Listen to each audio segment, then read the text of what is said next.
Welcome. I'm Treg Manning, Vice President of Sales for American Eurocopter, and it is really a pleasure to be a part of the AMTC Safety Day, and I'm proud that American Eurocopter has been able to sponsor this event. I'm going to give you a few words about today's general session speaker. His name is Randy Maines, and so I want you to pay attention. He's truly a man who's followed his heart throughout his life. So I'm going to try to sum it up in a few words here, so pay attention. Randy's a native of Southern California, and his life reads like a fast-paced adventure thriller. At 22 years old, Maines flew 1,042 combat hours during his one-year tour in Vietnam, where he was awarded the Distinguished Flying Cross, 27 Air Medals, and the Bronze Star Medal. His 13,000-hour, 44-year aviation career first took him to the Australian outback, where he lived on a 1,369 square mile cattle ranch, herding cattle by helicopter and delivering meat by small fixed-wing aircraft to the Aboriginal settlements in the Northern Territory. It was while cattle mustering that he survived a fiery helicopter crash.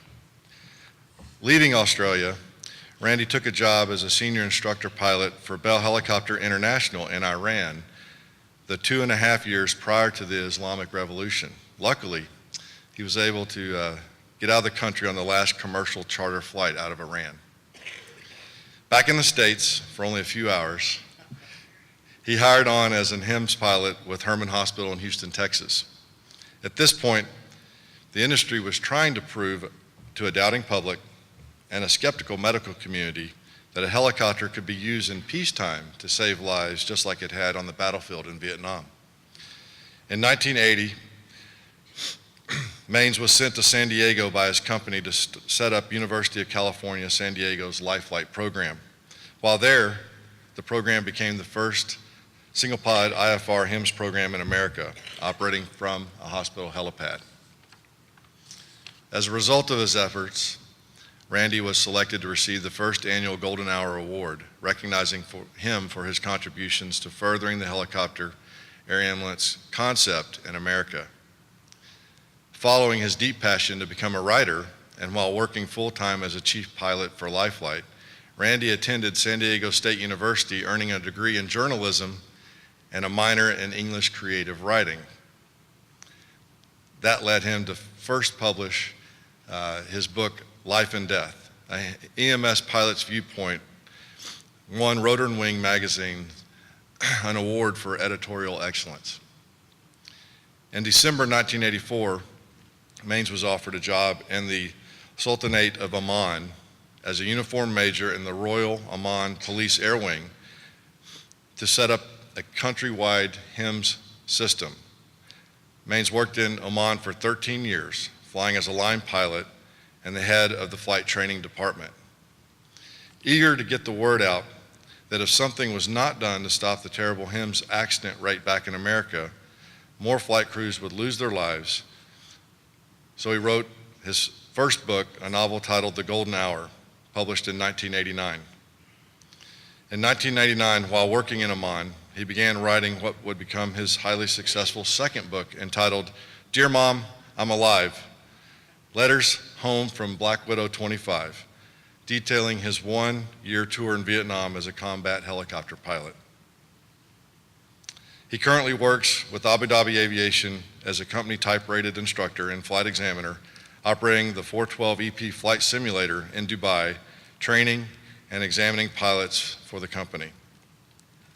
Randy has completed his third book entitled Journey to the Golden Hour, a sequel to Dear Mom, I'm Alive, and it's the story picking up where Dear Mom, I'm Alive left off. Here to speak about the HIMSS safety, please welcome Randy Maines.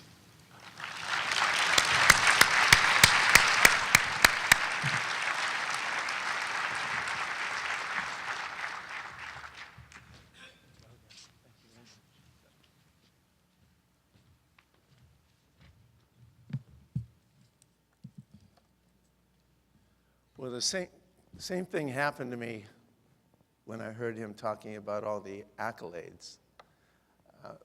that happened to me when I was in Canada recently, speaking to the Helicopter Association of Canada, to 500 of their members. I was like Jack Nicholson when he was receiving his Lifetime Achievement Awards, and he said, when he got up to the podium, he said, hearing all the nice things said about me, I almost fell in love with myself. Thank you very much. I cannot tell you how thrilled and excited I am to be here today. This has been a dream of mine that happened more recently, about 14, or I should say 13 months ago, when I became driven to be here today. But I guess it really started about 42 years ago, when quite by accident, I flew my first HEMS mission. Now I'd like you to slip into my shoes for a moment, fasten your seatbelt, while I recall the mission that I flew in Vietnam as a young helicopter pilot that became my first HEMS mission. We were a flight of 2 Hueys that were going to insert a recon team of 8 men. I had 4 recon team members in my helicopter, and Warrant Officer Bill Neubauer had 4 team members in his helicopter. And like I said, it was going to be a routine mission. And the trouble with routine missions, they usually turned into, excuse me if I say this, a big pile of dog shit. And that's what this turned into. I was the first aircraft into the LZ, and the LZ was a hover hole about 100 feet from the tops of the trees to the bottom of the trees that had been bombed out by a 500-pound bomb dropped by a sky crane a couple days earlier. We had 2 gunships on station and 2 F-4 Phantom jets at 20,000 feet with napalm just in case. I briefed my crew. I had a brand new co-pilot. We call our co-pilots Peter pilots, or FNG, which stands for fucking new guy. The trouble is, you're always a fucking new guy, no matter if, let's say you country, 2 months less than the guy that you're flying with, you're always an FNG until he leaves. Anyway, he was pretty nervous. I told him this is going to be a piece of cake, which is the first mistake. And I made my approach over the landing zone and descended into this hover hole. Planted the skids into the moist earth. Recon team members got out, and I made the 100-foot ascent, accelerating forward to get some altitude. 1,500 feet is usually what we climb to avoid the small arms fire. Once I got up to 1,500 feet, I heard on the radio, receiving fire, receiving fire. I threw my helicopter 90 degrees to the left, and I could tell that Bill Neubauer was taking a heavy volume of fire. You could see the green tracer rounds surrounding his helicopter. I said, Bill, you okay? Over the radio. He said, Randy, it's hotter than the goddamn hornet's nest down there, and the enemy has your men completely pinned down. Let me say that nobody sets out to be a hero. It's ordinary people in very extraordinary circumstances. And the way I looked at it, I put those guys down there. It was up to me to get them out. I didn't even think about it. So I briefed Bill to tell the gunship pilots to cover me going in, and to brief the F-4 Phantom jets to supply the napalm if need be. I briefed the crew. By this time, my Peter pilot's about shitting himself. Me too. Somebody's, how. Anyway, so I did a low-level approach over the landing zone, and the gunships, the Cobra gunships, followed me on either side, dropping or firing their 2.76-inch rockets. Woof, woof, on either side. I could feel the concussion of it as I made my way down into the landing zone. I could see all 4 recon team members lying in the 4 cardinal points of the compass, firing into the tree line trying to keep the enemy's head down. I could see bullets bouncing around them from the enemy, although I couldn't see the enemy. So I landed the helicopter very quickly on a very small clear area next to them. Two of them got up, immediately threw themselves on the floor of my helicopter, and the other two started getting up, and one, probably about 30 yards away from my helicopter, grabbed his leg, and he'd obviously been shot. His friend, his mate, grabbed him by the scruff of the neck and threw him on the back of the helicopter. So now we've got all four of the guys. We hear the guys in the back, "Get the fuck out of here." I didn't need to be told twice. I start pulling up collective. And anybody that's flown a helicopter that's heavy realizes it's heavy immediately. And I had just refueled in Quang Tri prior to putting the guys into the landing zone. And as anybody that's flown knows, it's a lot easier to get somebody into an area than it is to climb up vertically and get them out. I can tell we're heavy, maybe too heavy. And so we climb 10, 20, 30 feet. It's getting slower and slower, I can tell. And completely surrounded by the jungle around me. The gunships are doing a daisy chain on either side of me, dropping their sortie of rockets trying to keep the enemy's head down. Boom, boom, boom. I can feel the concussion of it. I can feel it through the controls. I can feel it hitting the ship. My gunner and crew chief are firing their M60s into the faceless enemy, trying to keep their head down. 40, 50, 60 feet. You can really tell, I could really tell that I'm too heavy. 70, 75 feet, we could climb no more. All my engine instruments are in the red line. The crew chief said, "Get the hell out of here." I'm trying. The low rotary RPM comes up, whoop, whoop, whoop, whoop. We descend further. I'm thinking, this is it. At 22 years old, this is how I'm going to die. Like a tin duck in a shooting gallery. I see a silver dart off my peripheral vision on both sides. It's the F-4 Phantom jets. They go by at about 200 knots and drop the napalm. Whoa. Whoa. A wall of light and heat. I can feel the heat of it. I can see the light of it. And I'm just hovering there. I can feel the vibration going through the helicopter. I've got 25 feet to go to clear the trees. The gunner says, "Sir, my gun's jammed." The recon team members are firing with everything they have from the back of the helicopter. And honest to God, it's just like you see in a movie where everything sort of tunnels in a situation like this. And this is odd, but I distinctly remember the squiggly salt lines on my Ray-Ban sunglasses and think, this is it. This is it. This is how I'm going to die. And then I remember something one of the old guys told me before he left Vietnam. Yeah, an old guy. He was about 22.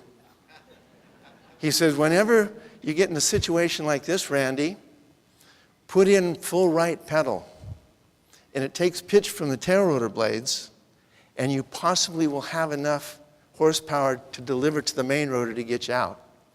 But of course, coming out, you're going to spin around the axis of the main rotor." And I didn't have any other option, so that's what I did. Put full right pedal. We started to spin.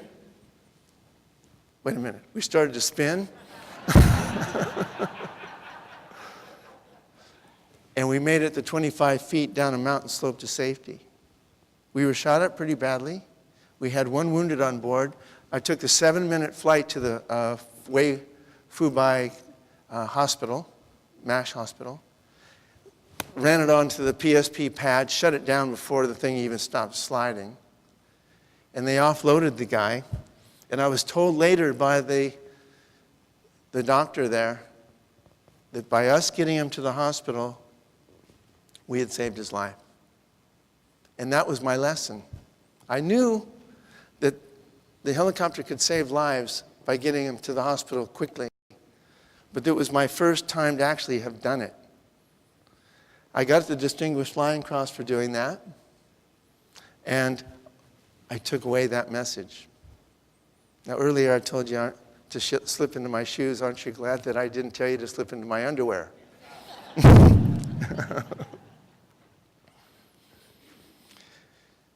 I'm going to give you a little thumbnail journey of how I got here today. I left the Army 21 months later, and my civilian flying career got kicked off by 2 cases of Australian 4X beer. A friend of mine whom I'd flown with in Vietnam, Peter Underhill, had immigrated to Australia after leaving the military. And I tried to find a flying a helicopter in America, but as you can imagine, there was a helicopter pilot standing in every street corner. So I went back to college. I was going to get a degree in aviation business and hopefully get into at least close to flying that way. He said, "Mate, you don't want to go to college and do that." He says, "You ought to go to Australia like me and herd cattle with a helicopter." I'll tell you what, after 2 cases of 4X beer, I would have dressed up in a tutu in front of you guys, playing a doggone harmonica, and done Swan Lake. So I said, what a good idea. I sold everything I owned, which wasn't much because I was a starving student. And 3 weeks later, I was flying a helicopter. And one of the adventures that I remember having in Australia, if I was on Who Wants to Be a Millionaire, you know, have you ever seen Who Wants to Be a Millionaire, where you answer a question and Regis Philbin always wants to know, well, how'd you get that answer? And one of the questions was, how many miles does the sun's rays have to travel to reach the earth? And I knew that one, because one of the things I did in Australia was, with my boss, we bought an airplane sight unseen that had crashed in the Simpson Desert, and we rebuilt it. We flew it out like a flight of the Phoenix. And one of the things that was really important to know whether we could fly it out or not is if the crankshaft of the engine was bent. And the way we would do that is my boss, who was a really good mechanic, was going to do a run-out check with a dial indicator to see if it was bent. So this is how I knew that answer about how many miles the sun's rays have to travel to reach the earth. He's doing the dial-out, run-out check on the engine, and I'm standing over him like this, you know, watching. I mean, this is really important. And without looking up, he goes, you know, the sun's rays have to travel 93 million miles, and there's always some bastard to block the last 3 feet.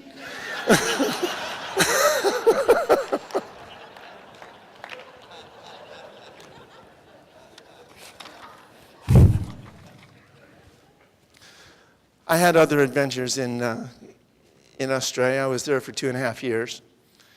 And then I went to New Guinea and flew a S-58T twin-engine helicopter doing heli-rig operations. I flew a Jet Ranger over the jungles over there too. It scared the hell out of me. It rained like the rain was like going under a waterfall. You know, you're looking out the side window like this to see where you're going. Plus they had headhunters there. And I've been in the Army, you know. They said these guys knew that they weren't allowed to hunt heads and eat people anymore, but you know, in the Army, there's always that 10% that don't get the word. And I didn't want to take the chance. So I got into a twin-engine helicopter. At least if one engine crapped out, I could, you know, still fly to somewhere safe and not get eaten. That contract finished up, and so a good friend of mine told me that there was opportunity to fly in Iran. So Bell Helicopter hired me to be a senior instructor pilot there, where I was teaching pilots how to be instructor pilots. And that turned out to be a bit of a battle zone as well. I mean, I was there for 2 years, and then everything just started going downhill with the chanting on the roof. We'd go to the rooftops and hear the chanting of the whole country, not whole country, but whole city of Isfahan, where I lived. And I mean, that's eerie. You don't know whose side you should be on. I remember driving through, when everything was going downhill and you could tell that we were probably going to have to leave the country, I drove to the American Embassy And I said, what could you do for us if things really go downhill? And they said, well, if you can get out to the USS New Jersey in the Persian Gulf, we'll give you a ride home. I know, how the hell am I going to get to, you want him to swim out there? Anyway, so there's your State Department at work. I've got very little faith in the State Department these days after that one. So anyway, everything did go downhill in the big way, and Bell Helicopter said that everything's going to be okay. And so they say, keep a low profile. Of course, Americans being Americans, we made a joke of it, and we made a T-shirt with bullet holes saying, keep a low profile. Anyway, so we caught the last commercial charter out of Iran, and I was only in the country, back in the States, waiting to out-process with Bell Helicopter for a couple hours, and my good friend Joe Sulak, whom I went through flight school with, he said, hey, Randy, how'd you like do this new job I'm doing? It's called helicopter EMS. I said, what's EMS? And he told me. And he said, it's just so cool. He said, we're saving lives doing what we love doing, flying a helicopter. And I mean, I was out of a job, and it sounded really exciting. And his enthusiasm was electric. And so anyway, I joined with Rocky Mountain and went to Herman Hospital. And I'll tell you what, it was just the most exciting thing I'd ever done in my life. It was also probably one of the most dangerous things I ever did in my life. I could see really early on that it was going to be dangerous.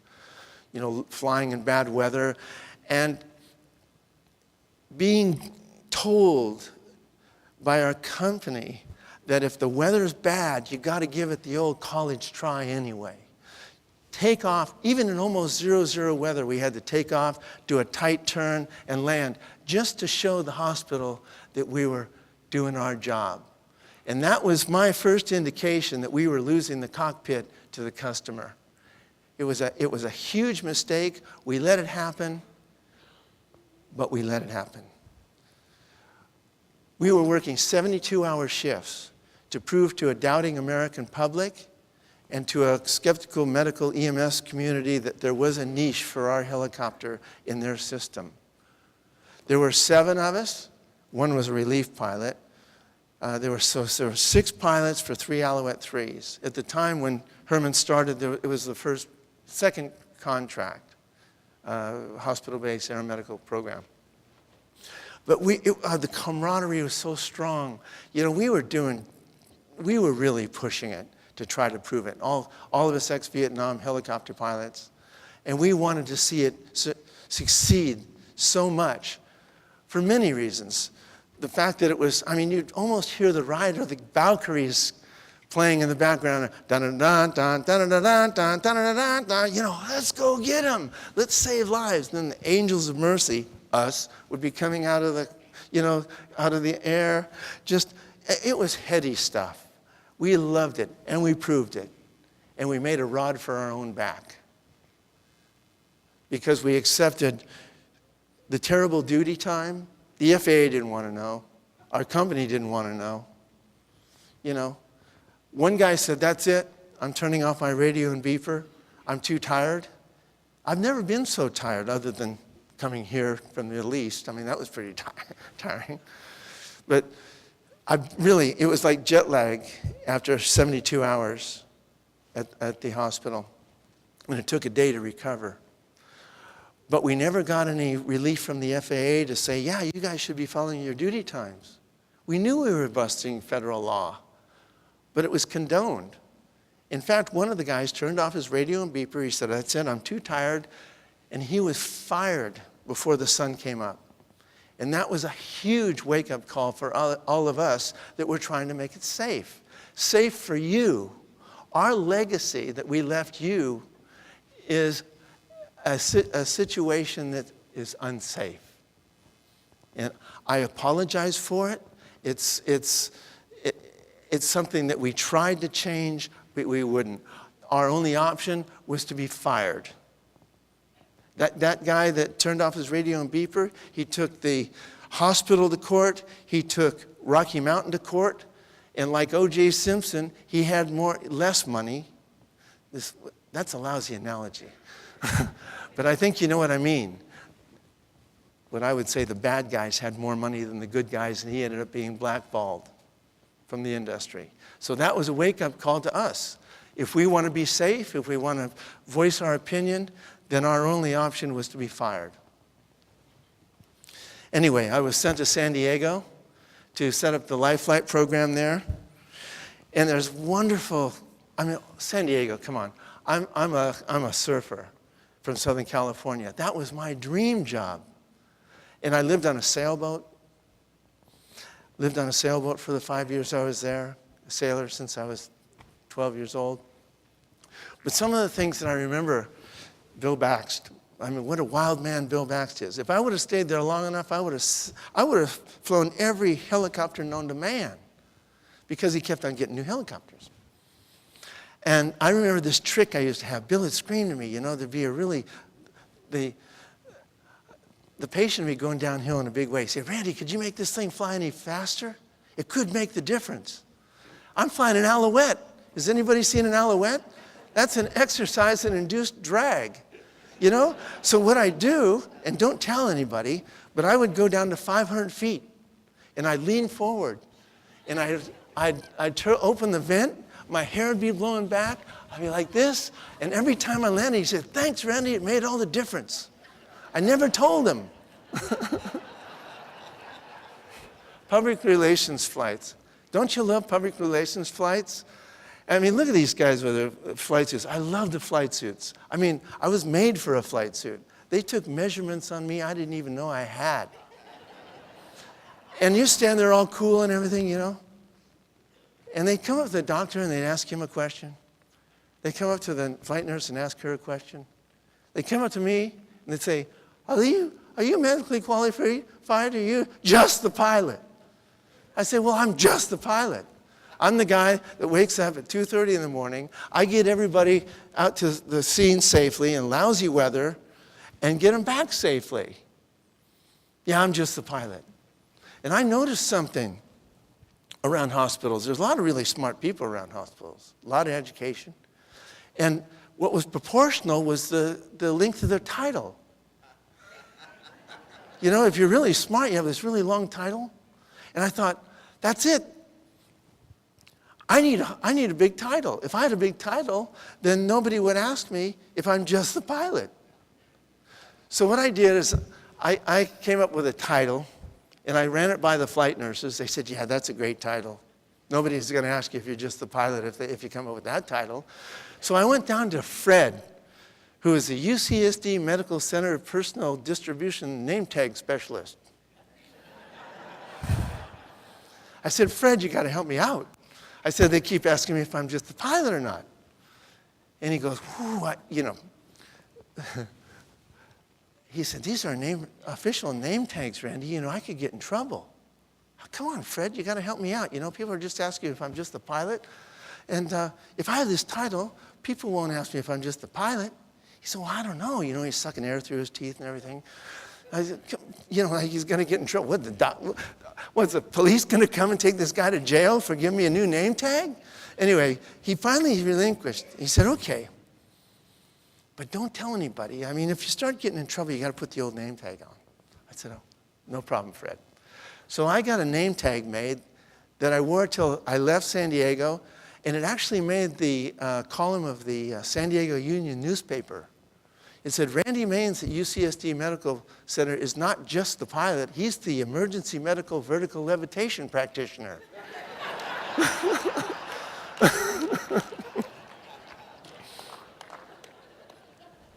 Another thing I remember about San Diego that you've all gone through is seeing the kids.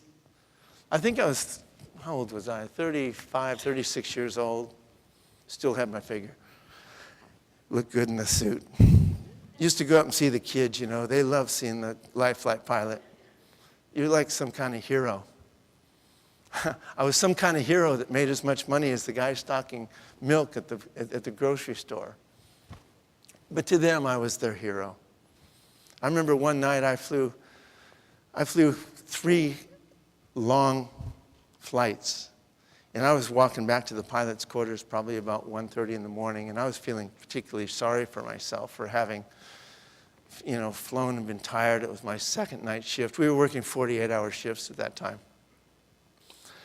And I could hear the footsteps, my footsteps, echoing off the hallways. And I came to a corner, and this nurse had a little boy pushing the little boy in his wheelchair. And he had a Lifeline baseball hat on. We had Lifeline baseball hats. And she said, "Oh, look, Tommy, here's the Lifeline pilot." And then she mouthed something to me. And I said, "How you doing, Tommy? You want to go up and see the helicopter?" He perked up. He said, "Oh, could I?" I said, "Oh, yeah. This is the best time to see it at night when nobody's there." So I took him up to the main helipad and turned on the lights, and they wheeled him by the helicopter. I said, "How'd you like to sit in the cockpit?" "Oh, yeah, could I?" So I reached him, picked him. He weighed nothing. Put him in the cockpit seat. He had a plethora of questions, probably 15 minutes with a question, what this, what that. And then we finished, and I picked him up, put him back in the wheelchair, and she wheeled him back home, down to the bottom of the hospital, and I went back to the pilot's quarters and went to sleep. And that morning, next morning, about 9 o'clock, I went to my mailbox, and there was a note in there, and it said, "Dear Randy, Tommy couldn't stop talking about the experience with the helicopter and meeting you last night. You see, before we saw you, he said he wanted to die because he had leukemia and his parents have abandoned him and don't want anything to do with him. You made his night, and God bless you." And that's the kind of impact that we had on the kids just by doing what we do. And I loved it. He mentioned that I won the Golden Hour Award. The highlight there was I got to land in Padre Stadium with 50,000 people in an Alouette 3 that we were told how to start it with a paperclip. If it didn't start, I know what you're thinking. Anyway, I got to walk up to home plate, and there was the county supervisor he had a microphone, and he said a few words, and I said a few words, something like, "I can't think of anything more rewarding than saving lives by doing something I love doing, that's flying an air medical helicopter." And then I walked back to my helicopter just praying to God the thing started.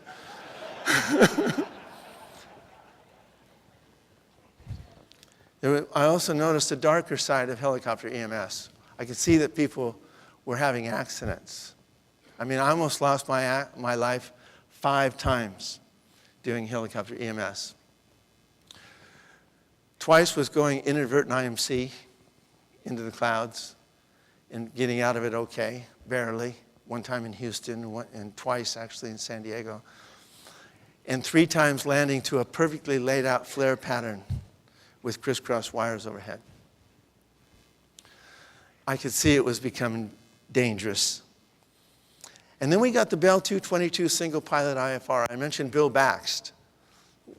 One night at a Christmas party, he clanged his water glass and he announced to everybody that we were going to be the first single pilot IFR helicopter, hospital-based helicopter program in America. What is it about medical directors picking out helicopters for us to try to make work? I mean, the Bell 222 became a very good helicopter, but this aircraft went through 10 engines in 10 months. You know, there'd be people out there. I often wondered what it looked like to the patients looking out the window, seeing this engine being hoisted up through the side of the side of the hospital, you know, and then reinstalled on the helicopter. I mean, rotor blades would come up the side, and anyway. But it really gave me a appreciation for flying IFR and how safe it was. I used to ask my friends about it. My friend Joe, the fellow that got me the job at Herman, I say, "Hey, Joe, this flying IFR is just the greatest. You know, you're outside, people are looking after you. You don't have any obstacle clearances to worry about. And you're on a road that's completely safe, and you come down to the ILS and you break out, turn a left turn into the hospital. He said, why would I want to do that? And I said, well, I just mentioned, you know, why you'd want to do that. Well, you know, I just don't get in the clouds. And it's that kind of thinking. There's still a lot of VFR pilots out there that still believe that. And anyway, he just never bought it. And he did it for 22 years and never really wanted to get into the IFR portion of it. Something happened when I went through the Bell 222 transition at flight safety. If you don't have another one of your pilots to do the training with, they match you up with someone else. And I met a guy named David Sutcliffe. Now, David Sutcliffe was a British Royal Navy pilot. And he was flying for the Sultanate of Oman as a pilot flying the Bell 222, the Bell 214ST, the Bell 222, and they had 6 Bell 205s. They also had a Bell 222 Bell 222s, 6 214STs, 6 Hueys. They had a 747, a couple of de Havilland Buffaloes. It was a miniature Air Force. And he felt sorry for me because I just told him what I did and getting up early and being tired. He said, if we ever have a job opening, we'll give you a call. We became good friends. He came out to San Diego. I took him sailing on my sailboat and met his wife and everything. We became good friends. And at that point, meeting him would have a profound effect on what happened in my life. And I'll tell you about it in a minute. Meeting David, have any of you heard of the allegory of Plato's cave? Where Plato said, these guys had nothing to do. I mean, if they had internet back there, they wouldn't be thinking about whether candle wax is the same thing, you know, behind the medicine cabinet, you know. But they just sit around thinking. And anyway, Plato said that, you know, people are chained to the wall of a cave, and they look at the wall of the cave. They can't look behind them, and their reality is the shadows that they see of the people walking in front of a fire behind them. Now, as an expatriate who's lived overseas for 29 of my adult years, we have another sort of a corollary to Plato's cave. And what that is there's a few adventurous souls. And the cave has all of Maslow's hierarchy of needs. You've got everything. You've got community. You've got food, water, shelter, sex. Water, sex, water, sex. I saw, yeah. You're going, yeah. You can buy into that. You've got it all. So why would you want to go anywhere else? But you see this hole up there on the top of the cave, and you see this shaft of light go by, you know, every 12 hours. Then you look up there, you see these twinkly things. And then you see the shaft of light. And I say, hey, I wonder what's up there. And you tell your friend, he said, well, why do you care what's up there? We've got it all here. Yeah, but there might be something better up there. Yeah, but we've got it all here. Why do you even care? So a few adventuresome souls, one night, go outside the cave. And that's what happened to me when I left helicopter EMS and went to Oman. I saw a different way of doing things. I was flying with pilots that were treated like professionals. They were treated basically like airline pilots. They were ex-Royal Navy, ex-Royal Air Force, ex-Royal Army, ex-Royal Marines. These guys were used to 2-crew operations. They were used to flying their helicopters like professionals. They kind of thought, once they got to know me, that we were doing it sort of as a cowboy. And they were right. And it took me a long time to go from single pilot IFR, where I took everything on myself, and to let go of some of that delegation, and to delegate, and to let the other guy help. We did something that was brand new called CRM. Have you guys heard of CRM, Crew Resource Management? I was doing it in 1985. How long ago was that? 26 years? The FAA has just now mandated that we go through it now, this year. Where have they been? What I see in the flight simulator in Fort Worth when I went through it there, but as a flight simulator instructor, is like watching a good play. And it's one of the things I evaluate. Probably 50% of what I evaluate when I do a flight simulator instructor course, and when I give the guy a license, or when he renews his license, is how he cooperates as the crew. And it's like watching a good play when you see it done right. And it's like a nightmare when you see it done wrong. Because what's amazing is, I'll give him I'm also air traffic. It's very schizophrenic, you know. Because I have to run the scenario, I am air traffic control, and I evaluate. I'm flying instruments the whole time watching him. I might say something like this: Alpha 6 Hotel Bravo Mike, you're cleared for the VOR DME ILS approach runway 31 left. Report final approach fix at Bomos. The co-pilot the captain will say, Roger, will report at Mezzo. Co-pilot say, no, he said Bomos. Silence. No, he said Bomos. Silence. And he's pointing at the final approach fix on the chart. And then finally he goes, okay. So now he's buying into his mistake. And the beauty of this, I'm like God. I can hit the button, the thing stops mid-flight. And I lean forward and I say, look, Captain, he's trying to keep you out of trouble. And there's a brick wall right between you guys. There's no communication going on here. And you just bought into his mistake. It's a fabulous tool.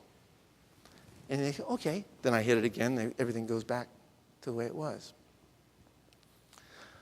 So I left the cave, and I saw a different paradigm, a different way of doing it.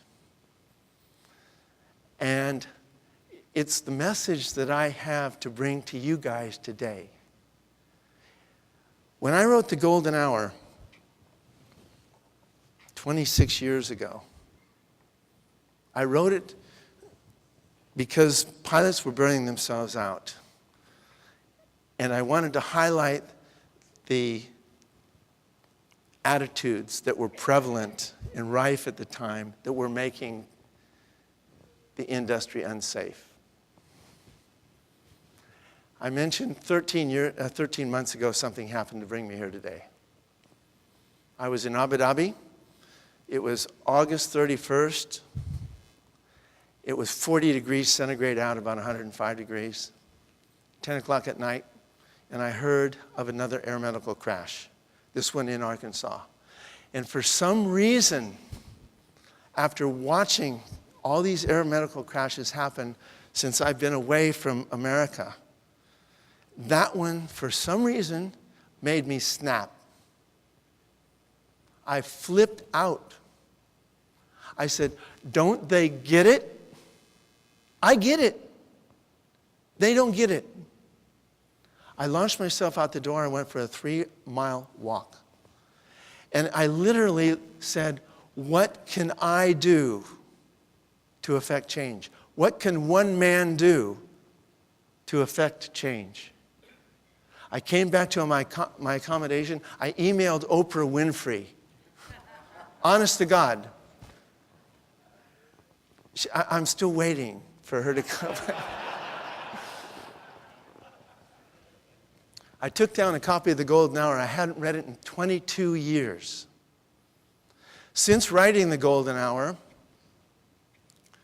I'd written Dear Mom, I'm Alive, which has been optioned to be a movie. When I wrote The Golden Hour the first time, a friend of mine had given it to a friend of his, a guy named Ian Black. Ian Black was a entertainment journalist for the LA Times. And Ian Black contacted me to say about The Golden Hour, there's a movie in this, he said. So we met. He was house sitting for Jeff Bridges in Malibu. And we met at Jeff Bridges' house. Unfortunately, Jeff Bridges wasn't there. And we discussed the possibility of him thinking this was good enough to be made into a movie. And unfortunately, it was just a good idea, but he didn't have the money. And it all just kind of went away. I took down a copy of The Golden Hour. I read it. Two things struck me. I couldn't believe how good it was. Not being immodest. I called Kay, my wife. I was in Abu Dhabi at the time, like I say. I called, honey, pick up a copy of The Golden Hour, read it. Just think if I'm deluding myself here and tell me if it's any good. I called her back 2 hours later. She said, I'm pissed off. Why are you pissed off? I got to cook dinner. I want to get back to it. It's good. I rewrote it.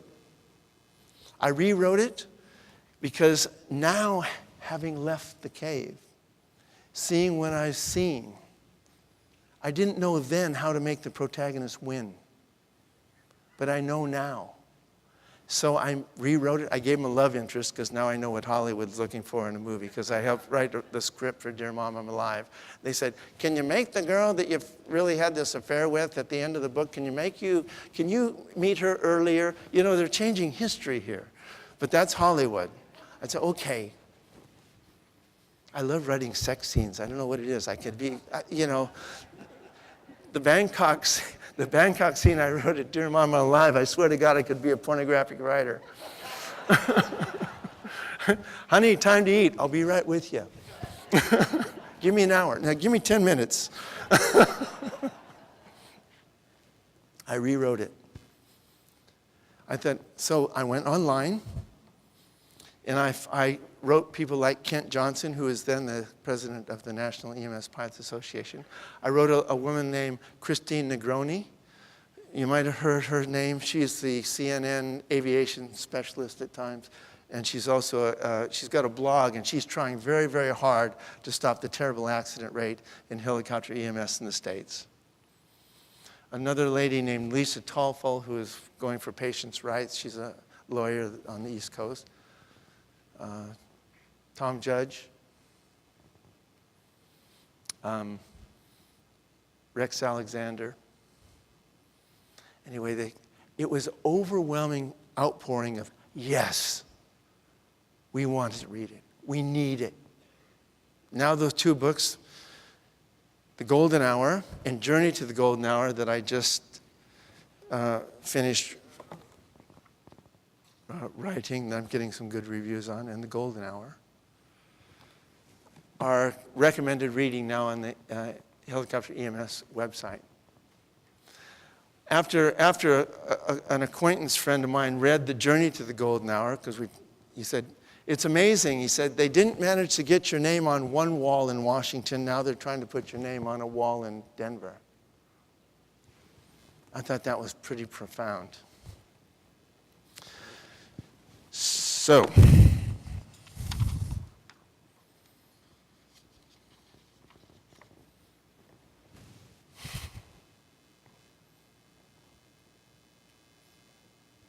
a friend of mine called me up and said, Randy, how would you like to work for the King of Saudi Arabia, flying a 17,500-pound, 20-place helicopter off of his 500-foot yacht?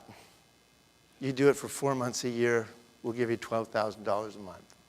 I said, Frank, is this a trick question?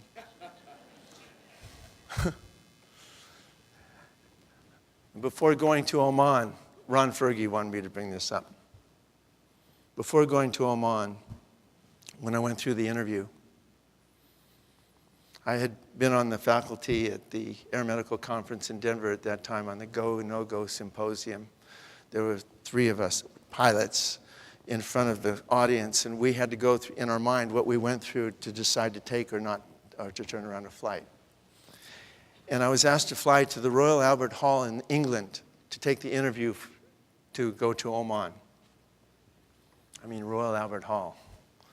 I mean, you know, it's steeped in tradition. When I think Kay told me it was built in 1890, 1880.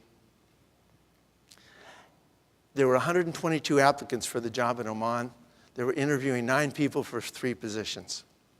And I wanted out of aeromedical flying because it was dangerous. And I wasn't making very much money doing it. I could see no real future. So I was going to do or say anything to get that job.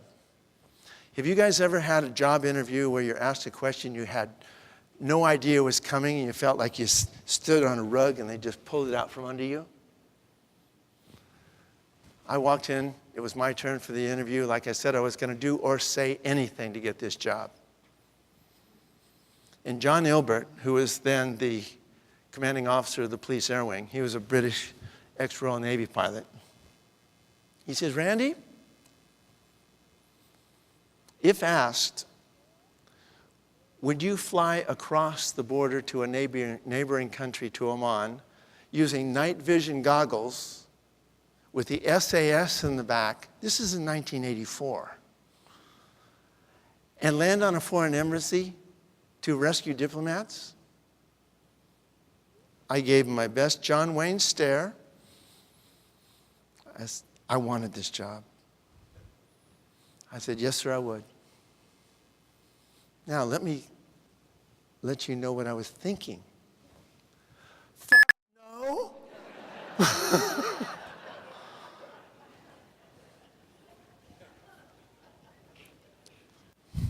So I got the job. I left the cave. So for 13 years, I flew with the Royal Oman Police. I flew for the Sultanate of Oman as an aeromedical pilot, set up a countrywide EMS system. And I learned how to do my flying a different way. I was treated like a professional. I was a major in the Royal Oman Police, which was a nice club to belong to. But I loved it. And it showed me a different way of flying. From Oman, I retired, bought a 42-foot cutter and went sailing for a year. Sold the boat in Annapolis, Maryland. Then went to Saudi. From Saudi, went to Abu Dhabi, where I've been for 7.5 years.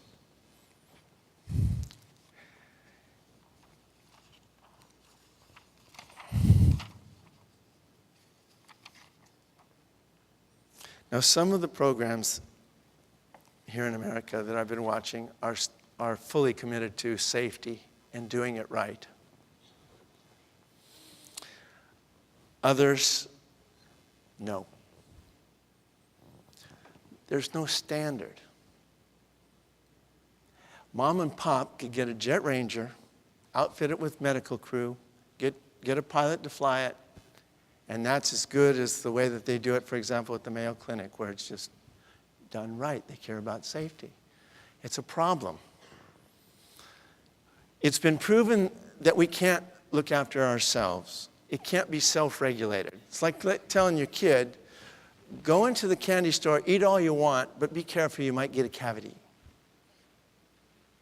We can't do it. It needs to be regulated.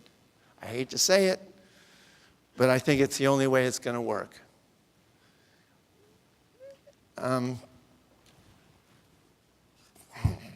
Okay.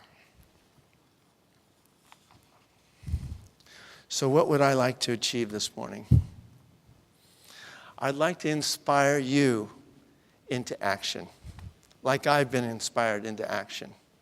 Right now, I feel I've done it. Did you guys ever see the movie One Flew Over the Cuckoo's Nest, where Nicholson, McMurphy, he tells all the inmates, I'm going to pick up this thing here, I'm going to lift it up and throw it through that window, and we're all going to go see the World Series.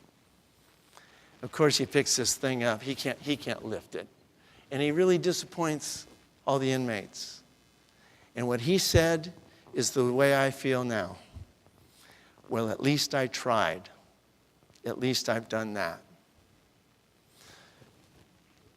I'm going to give you the gift of how to solve all these terrible accidents in your industry.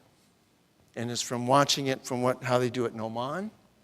I fly with 20 nationality of pilots right now, all the way from South Africa, New Zealand, Australia, Peru, Central America, Mexico, America, of course, Canada, Europe, England, Ireland, Germany. And you know how they do it? They fly with 2 crew, night vision goggles, and the 2 crew are instrument rated and current. They don't land at night to unprepared landing spots that haven't been recce during the day, and the medical influence is out of the cockpit. That's my gift to you. Now, what you decide to do with it is up to you, but I guarantee you, you will reduce your accident rate by a minimum of 80% if you commit to do it that way. And I know I'm fighting against the tide here because there's economics to worry about too. But how much is a human life worth? I feel like Peter Finch. Most of you are probably too young to remember this. There was a movie in 1976 called Network. And there's this famous scene where Peter Finch goes on a rant.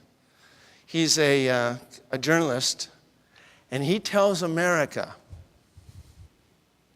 to open the windows, stick your head out the window, and yell at the top of your lungs, "I'm mad as hell, and I'm not going to take this anymore." And that's how I felt when I went for that walk. What can one man do? And I'm mad as hell. I am not going to see one more life taken in an air medical helicopter because it's preventable. And the reason that it's not being followed is because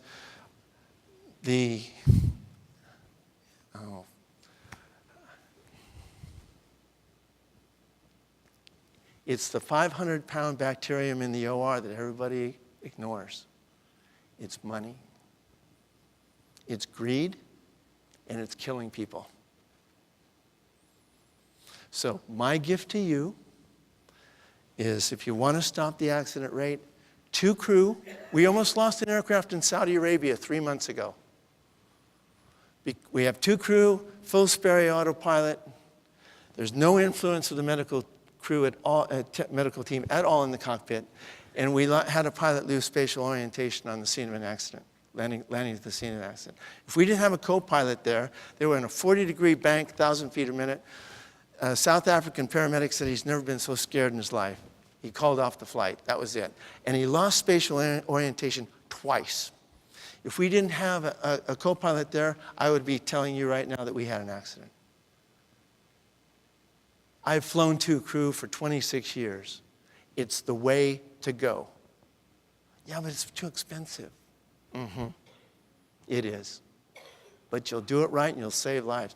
I tell my friends at Abu Dhabi Aviation, those 20 nationalities, how we do it in the States, and they think we're nuts. Most countries in the world don't fly at night VFR unless you have 2 crew that are instrument rated and qualified. Now, Carlos, I'd like to turn the lights on, please.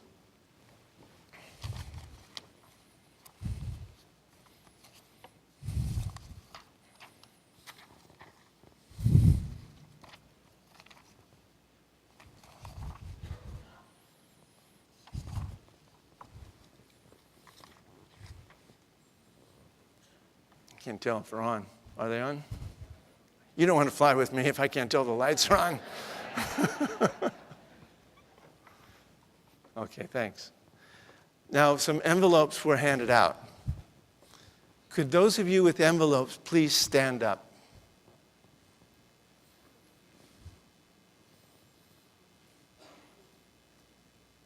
Inside each envelope, I have a name of every air medical person who died since I wrote The Golden Hour. And look around. This is how many colleagues we've lost since I wrote that book. If you don't want to see any more people die, please remember the gift that I'm giving you today on how to do it right. But look around. Look how many people are standing. Look how many people we've lost. Please join me, like Peter Finch, and say, I'm mad as hell, and I'm not going to take it anymore. Thank you very much.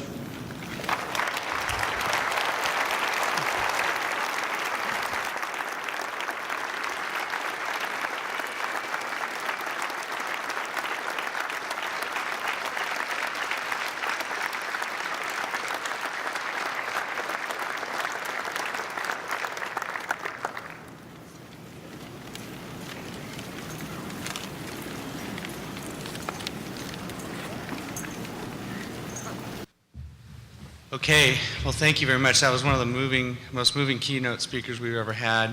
I really appreciate you all getting up early this morning. I think you all have understood the message that we can't take it anymore. So have a great day, and if you have any other comments, Randy will be here for a few minutes to answer questions. Thanks.